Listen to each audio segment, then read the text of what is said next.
"Don't ask me stupid questions." Those were the exact words Vice President Paul Mashatile allegedly hurled at a journalist in what has now turned into one of the most humiliating political outbursts of the year. Cameras rolling, microphones hot, and a nation watching in disbelief. What started as a routine media briefing spiraled into chaos, with Mashatile losing his cool in spectacular fashion. But what triggered this meltdown? One word: Matlala. It was supposed to be a standard post-event Q&A session. Vice President Paul Mashatile had just delivered a speech at a government housing initiative in Gauteng. The mood was calm. The cameras were on standby. Journalists queued patiently with their recorders, prepared to ask the usual follow-ups.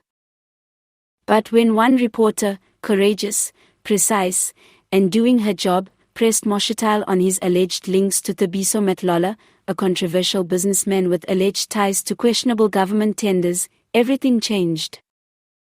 Mashatile's expression darkened.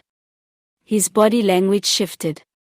And in front of rolling cameras and stunned colleagues, he snapped. "Is this a press briefing or a witch hunt?" he barked. Then came the intimidation: "You must be careful how you speak to senior leaders.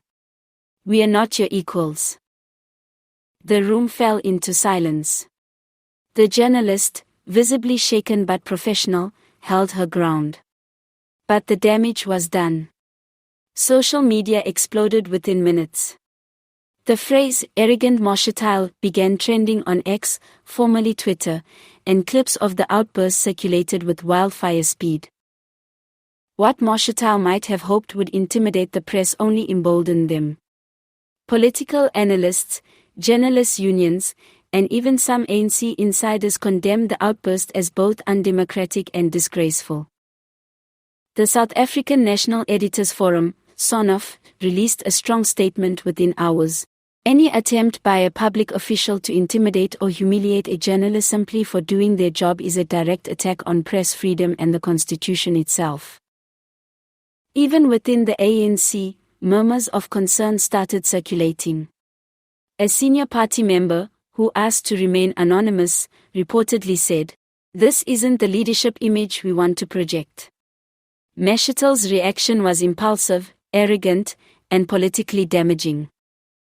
But what exactly was behind the question that caused such a meltdown? Thabiso Matlala, a name that keeps popping up in government procurement circles, is believed to have benefited from massive tender allocations in Gauteng. Though no formal charges have been laid, whispers of corruption, favoritism, and insider connections abound. Journalists have long speculated that Matlala's rapid rise in business is tied to his close association with Paul Mashatile, an association that Mashatile has consistently denied but has never fully clarified. Now, after this very public blow-up, many are asking, what is Paul Mashatile trying to hide? South Africans aren't holding back. Online, citizens expressed outrage. How dare he speak like that to a journalist? We pay their salaries. Mashatile just showed us who he really is, entitled and scared of the truth. He wouldn't react like that unless the journalist hit a nerve. Time to investigate this Matlala issue properly. Even some civil society organizations are calling for a formal parliamentary inquiry into the Matlala-Mashatile allegations, citing growing concerns over unchecked political power and abuse of public office. Mashatile's PR team attempted to clean up the mess, issuing a short, half-hearted apology that only made things worse. The deputy president regrets if his tone was misinterpreted. He remains committed to transparency and mutual respect with the media. Misinterpreted. South Africans weren't buying it. Analysts now warn that this scandal, if not properly handled, could cost the ANC valuable credibility heading into the next election.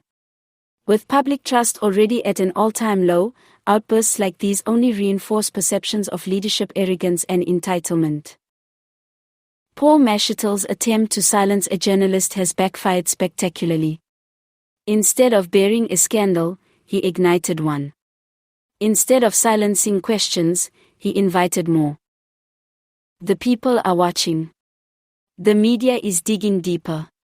And the name Matlala is now etched into the public consciousness, linked forever to a moment of political humiliation the Vice President won't soon forget. One thing is clear, South Africans are tired of arrogance in high places. And if Mashatile thought he could intimidate his way out of scrutiny, he may have just made the biggest mistake of his political career.